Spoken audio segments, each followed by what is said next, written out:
India का reservation system किसी ideology से नहीं आया था। ये हिस्टोरिकल डिस्क्रिमिनेशन के रिस्पॉन्स के तौर पर बना था, जो एक कॉन्स्टिट्यूशनल रेमेडी था। ये सच है कि एससी और एसटी कम्युनिटीज ने सेंचुरीज तक सिस्टमैटिक डिस्क्रिमिनेशन फेस किया। एजुकेशन, लैंड ओनरशिप, डिग्निटी और अपॉर्चुनिटी, इन सब से उन्हें दूर रखा गया। इस इनजस्टिस को करेक्ट करना जरूरी था, इसलिए कॉन्स्टिट्यूशन ने रिजर्वेशन और एफर्मेटिव एक्शन इंट्रोड्यूस की ताकि स्टार्टिंग लाइन थोड़ी इक्वल हो सके।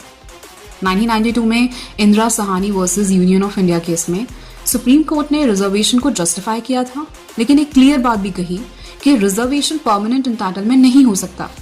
इस जजमेंट में कोर्ट ने 50% कैप और क्रीमी लेयर प्रिंसिपल इंट्रोड्यूस किया ताकि बेनिफिट वहीं तक रहे जहां रियल डिसएडवांटेज हो।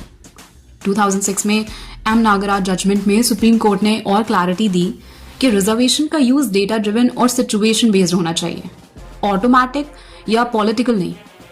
2018 में जर्नैल सिंह केस ने कंफर्म किया कि creamy layer concept SC ST reservation पर भी अप्लाई हो सकता है जब सोशो इकोनॉमिक एडवांसमेंट हो चुकी।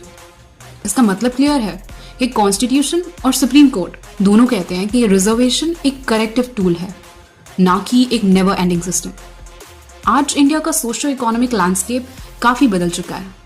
अर्बनाइजेशन, एजुकेशन एक्सेस और मोबिलिटी बढ़ी है, आप सब एग्री करेंगे, लेकिन policies largely birth based identity पर ही सेंटर रह गई है।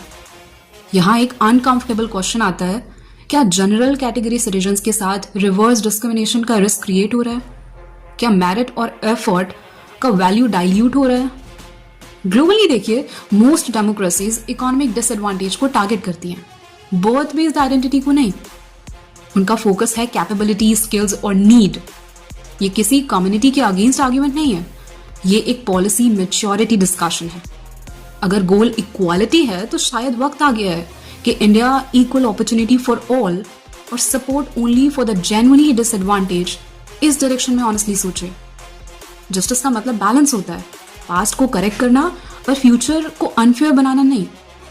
रिजर्वेशन एक टेम्पररी कॉन्स्टिट्यूशनल टूल था और सुप्रीम कोर्ट ने खुद कहा है कि इसे परमानेंट एंटाइटलमेंट नहीं बनाया जा सकता।